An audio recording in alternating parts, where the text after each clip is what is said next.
Hello guys, welcome to our YouTube channel VS academy.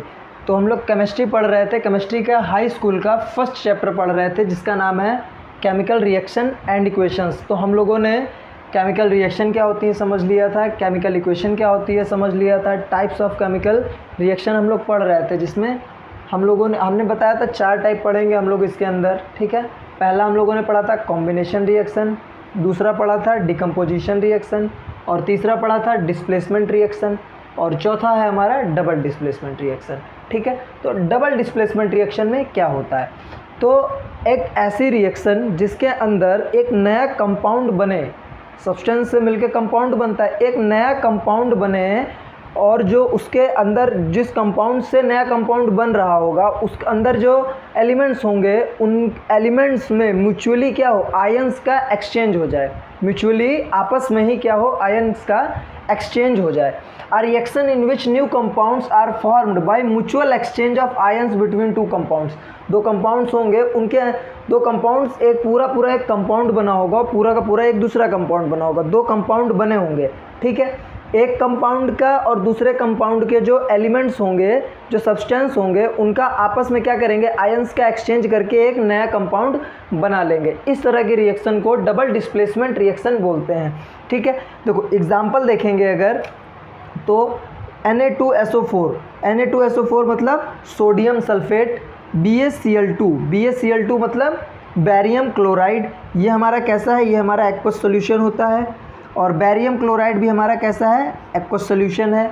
ठीक है ठीक है, इधर बन क्या रहा है, देखो जो हमारा Ba है, जो हमारा Ba है, ठीक है, ये जो हमारा Ba है ये 2+ होगा, 2+ होता है। ठीक है, और जो हमारा SO4 है, जो हमारा SO4 है ये 2- होता है। ठीक है, जो हमारा Ba है ये 2+ है, अगर ये इससे हटेगा तो ठीक है, सोडियम 1+ होता है, 2+ होता है, 1+ है, 2+ है, 2+ सोडियम है, ये 2- है, इसीलिए लोग जुड़े हुए हैं आपस में। क्लोरीन हमारा 2- है और बैरियम हमारा क्या है, 2+ है, इसलिए ये दोनों आपस में जुड़े हुए हैं। यहाँ पे 2+ चार्ज है, इनके पास 2-, इनके पास 2-, इनके पास 2+, इसलिए आपस में क्या है, जुड़े हुए हैं। ठीक है, तो यहाँ पे क्या होता है, ये जो सल्फेट है इसके पास 2- है, और जो बैरियम है इसके पास 2+ है, तो ये दोनों आपस में क्या करते हैं, आयंस का म्यूचुअली एक्सचेंज कर एक नया कंपाउंड बना लेते हैं, क्या, बैरियम सल्फेट।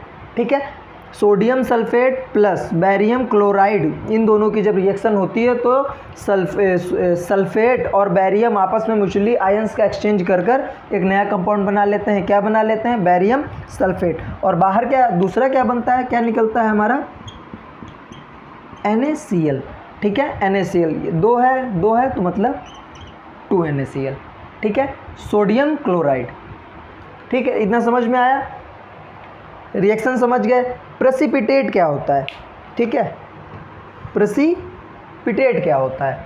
ठीक है, अगर नॉर्मल लैंग्वेज में कहा जाए तो समझने के लिए बोल सकते हैं, प्रेसिपिटेट का मतलब होता है बचा कुचा। प्रेसिपिटेट को हम लोग बोल सकते हैं बचा कुचा, ये हमारी व्यवहारू भाषा में हम बोल सकते हैं प्रेसिपिटेट को बचा कुचा, और इससे हम लोग बहुत अच्छे से समझ भी सकते हैं। It is an insoluble solid that emerges from a liquid solution. ठीक है, इनसोल्यूबल सॉलिड है, आप कुछ भी आप सॉल्यूशन बना रहे हैं, आपने किसी सॉलिड को किसी लिक्विड में मिक्स किया, घोल दिया सॉल्यूशन, तो उसमें जो कुछ पूरा कभी नहीं घुलता है, थोड़ा सा जो कुछ बच जाता है जो कि लिक्विड से बाहर आ जाएगा, जो थोड़ा सा बच कर लिक्विड से बाहर आ जाता है, उसको क्या बोलते हैं, उसको बोलते हैं प्रेसिपिटेट। ठीक है, सबसे कुछ ना कुछ थोड़ा बहुत हर सॉल्यूशन में बच ही जाता है, तो उसको हम लोग क्या बोलते हैं, प्रेसिपिटेट। हिंदी में क्या बोल सकते हैं इसको हम लोग, बचा कुचा। अब हम लोग देखेंगे कि ऑक्सीडेशन क्या होता है और रिडक्शन क्या होता है। ठीक है, देखेंगे कि ऑक्सीडेशन क्या होता है और रिडक्शन क्या होता है। देखो ऑक्सीडेशन में O आ रहा है, ऑक्सीडेशन में O आ रहा है, तो यहाँ से आप लोग याद रख सकते हैं। देखो O जिसमें आ रहा है, जिसमें O आ रहा है मतलब उसमें O ऐड हो रहा है। ठीक है, तो addition of oxygen and removal of hydrogen, addition of oxygen to the substance या फिर removal of hydrogen from the substance, this is called oxidation. The addition of oxygen to substance या फिर the removal of hydrogen from a substance, this is called oxidation. ठीक है, oxidation क्या होगा, या तो ऑक्सीजन जुड़ रहा होगा या फिर हाइड्रोजन निकल रहा होगा, इस तरह की जो रिएक्शन होगी हम उसको ऑक्सीडेशन बोलेंगे। ठीक इसका उल्टा क्या है, रिडक्शन। ठीक है, रिडक्शन में क्या होगा, कोई चीज़ कहते हैं रिडक्शन मतलब कम हो रही है, तो रिडक्शन का मतलब ऑक्सीजन का एकदम उल्टा है, एडिशन ऑफ हाइड्रोजन या फिर removal of oxygen. Addition of hydrogen to the substance is called reduction, या फिर removal of oxygen from the substance is called reduction. The addition of hydrogen to substance and the removal of oxygen from a substance, this is called reduction. ठीक है, oxidation and reduction कैसे, ये copper लिया हुआ है O2, copper क्या है O2 में कॉपर O2 दोनों जुड़ रहे हैं, तो एडिशन ऑफ किसका एडिशन हो रहा है यहाँ पे, ऑक्सीजन का एडिशन हो रहा है, तो एडिशन ऑफ ऑक्सीजन क्या कहलाता है, हमारा ऑक्सीडेशन कहलाता है। ये हमारा COO है प्लस H2, क्या जुड़ रहा है, हाइड्रोजन जुड़ रहा है, तो एडिशन ऑफ हाइड्रोजन क्या कहलाता है, हमारा रिडक्शन कहलाता है। ऑक्सीडेशन समझ गए आप लोग और रिडक्शन समझ गए आप लोग क्या होता है। नेक्स्ट हम लोग देखेंगे ऑक्सीडेशन एंड रिडक्शन, तो हम लोगों ने पढ़ लिया। नेक्स्ट देखेंगे कि इफेक्ट्स ऑफ ऑक्सीडेशन, हमारी डेली लाइफ में इफेक्ट्स ऑफ ऑक्सीडेशन क्या क्या होते हैं। ठीक है, नेक्स्ट हम लोग देखेंगे कि ऑक्सीडेशन ऑफ इफेक्ट्स क्या होते हैं हमारी डेली लाइफ में। एक होता है कोरिजन और दूसरा होता है रेंसिडिटी। ठीक है, एक होता है कोरिजन, एक होता है रेंसिडिटी। कोरिजन मतलब कह सकते हैं कि जंग लग जाना,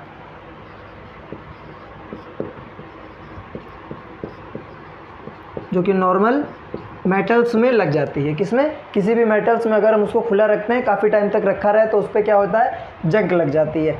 हम किसी भी मेटल को बाहर खुला रख देंगे, मॉइस्चर में, एयर में, वाटर में, एसिड में, कुछ समय के लिए अगर हम खुला रख देते हैं तो उसके ऊपर एक ऑक्साइड की क्या होती है, एक लेयर बन जाती है, लेयर फॉर्मेशन हो जाता है ऑक्साइड का। उसी किसी भी मेटल्स के ऊपर अगर हम उसको ओपन छोड़ देते हैं, ब्राउन कलर की एक लेयर बन जाती है। वो लेयर क्या करती है, उस मेटल को वीक कर देती है।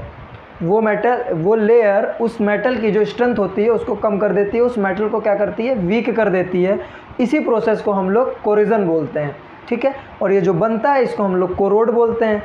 ठीक है, और इसी प्रोसेस को हम लोग रस्टिंग ऑफ आयरन भी बोल सकते हैं, रस्टिंग ऑफ मेटल भी बोल सकते हैं। ठीक है, तो कोरोजन हमारा होता क्या है, when a metal is exposed to substance such as air, moisture, water, acid etcetera for some time, कुछ समय के लिए अगर हम किसी भी मेटल को ओपन रख देते हैं, एक्सपोज्ड मतलब ओपन रख देते हैं, कहाँ कहाँ, मॉइस्चर हो, वाटर हो, एसिड हो, एयर हो, एक्सेट्रा, इन सब में अगर हम किसी भी मेटल को ओपन रख देते हैं तो क्या होता है, then a layer of oxide is formed. Then a layer of oxide is form, oxide की एक लेयर उसके ऊपर बन जाती है, जो कि ब्राउन कलर की होती है, बन जाती है, विच वीकेंस द मेटल, वो मेटल को क्या करती है, वो मेटल की स्ट्रेंथ को कम कर देती है और मेटल को कमज़ोर कर देती है।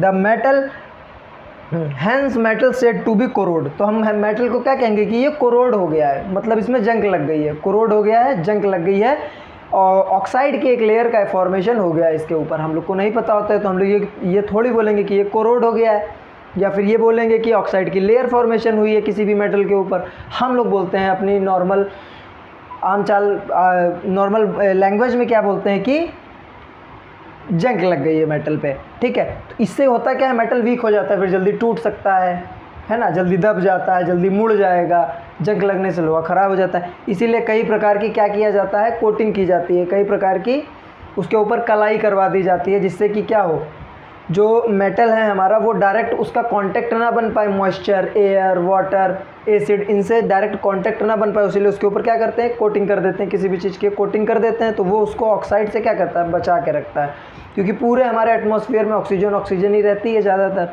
ठीक, एग्जाम्पल क्या है उसका, रस्टिंग ऑफ आयरन, लोहे में जंग लग जाना एक इसका हमारा उदाहरण है। दूसरा black coating on silver, silver पर ब्लैक कोटिंग की जाती है इसीलिए।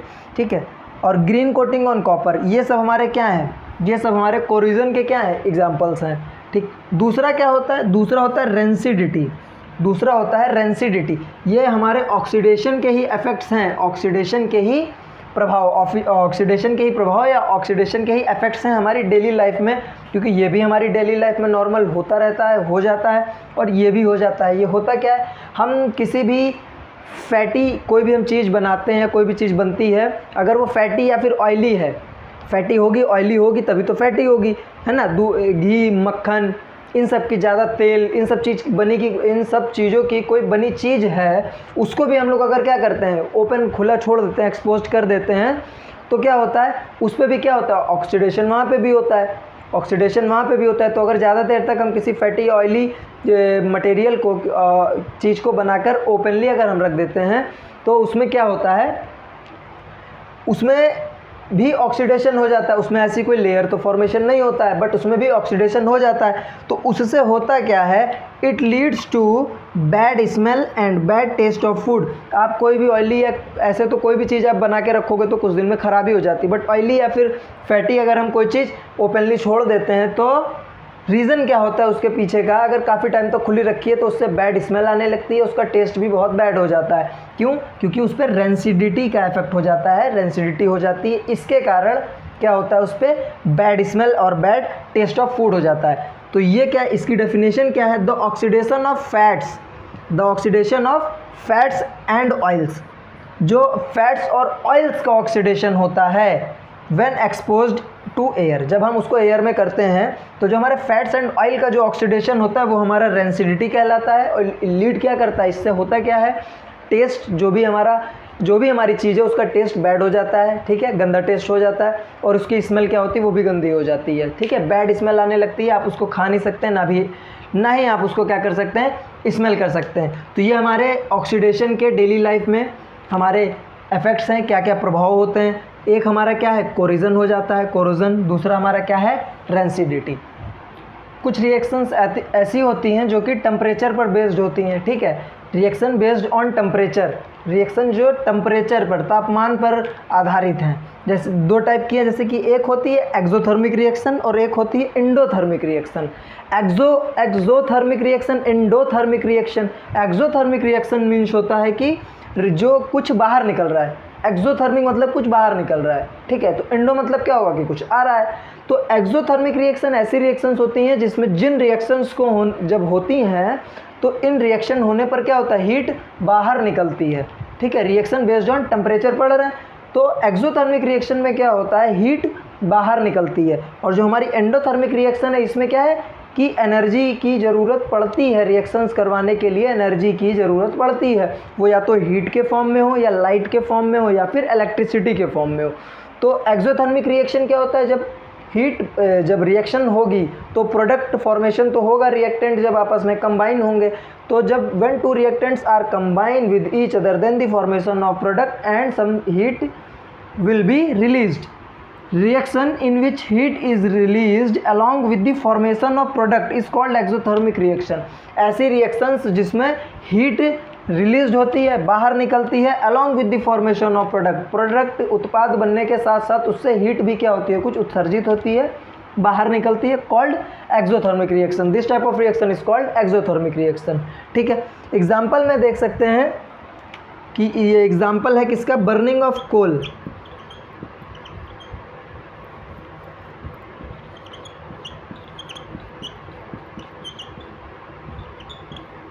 बर्निंग ऑफ कोल, जो कोयला हमारा जलता हमारा जो कोयला है वो एग्जाम्पल है, उसमें हीट कैसे बाहर निकलती है। देखो मेथेन गैस है, CH2,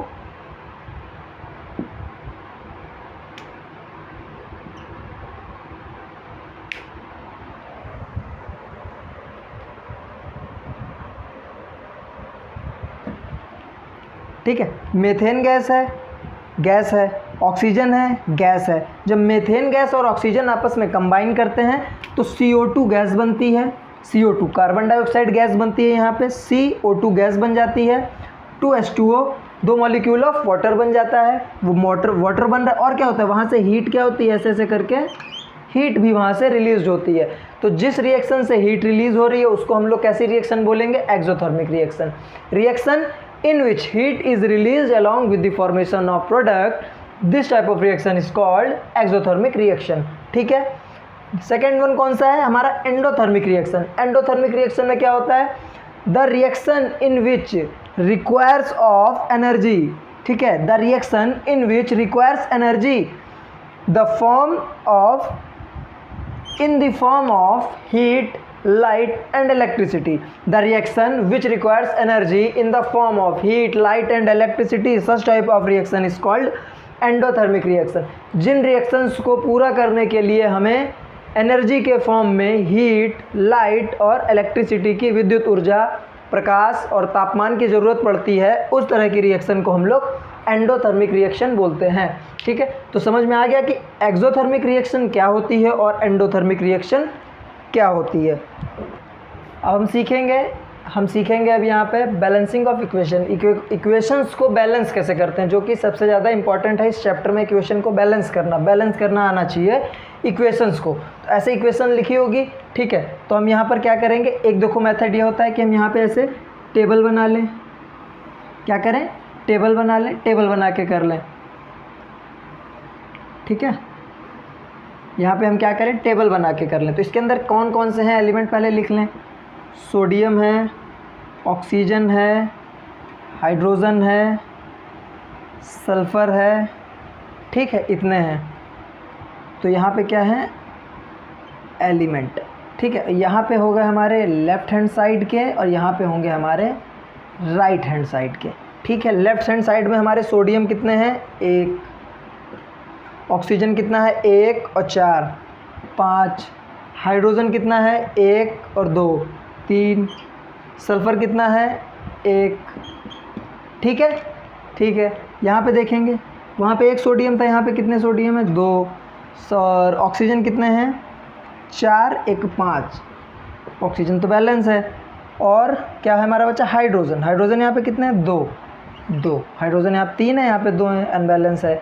और सल्फ़र कितना है, सल्फ़र 1 था और सल्फ़र 1 है, बाकी चीज़ तो बैलेंस है।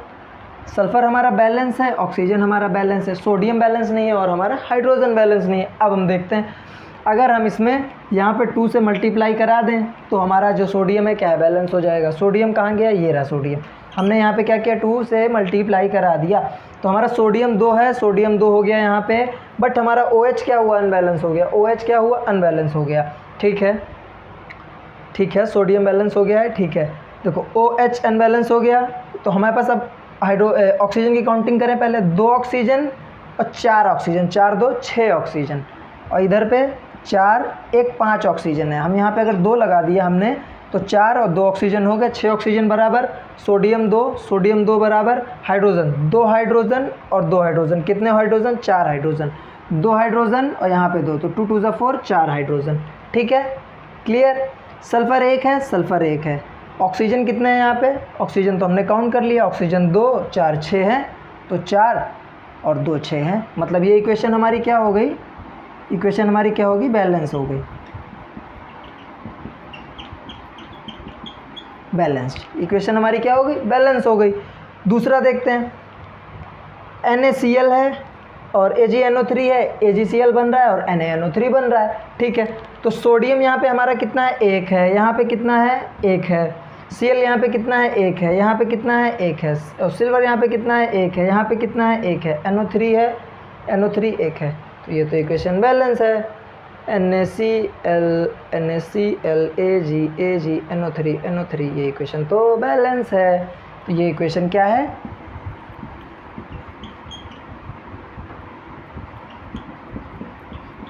बैलेंस्ड है। ठीक है, इसी तरह से इक्वेशंस को ऐसे करके भी कर सकते हैं आप, और ऐसे डायरेक्ट देख कर भी कर सकते हैं, क्योंकि जो फॉर्मूला है वो पहले से बना हुआ होता है, रिएक्शन डन होती है, तो आपको रिएक्शंस में कोई छेड़खानी करनी नहीं है। ठीक है, प्रॉब्लम तो अगर रिएक्शन इधर का स्क्रिप्ट दे दे और रिएक्शन बनाने को दे, वहाँ पे थोड़ी दिक्कत आती है, वो भी आगे बताएंगे, तो वो भी क्लियर हो जाएगा। बट अगर लिखा हुआ है तो आपको सिर्फ नंबर बैलेंस करना है, नंबर थोड़ा सा अगर आप देख के हिसाब से करेंगे तो नंबर भी आराम से बैलेंस हो जाएगा। तो ये हमारा केमिस्ट्री का first chapter chemical reactions and equations complete हो गया है। ठीक है, अब फिर मिलते हैं नेक्स्ट क्लास में नेक्स्ट चैप्टर के साथ।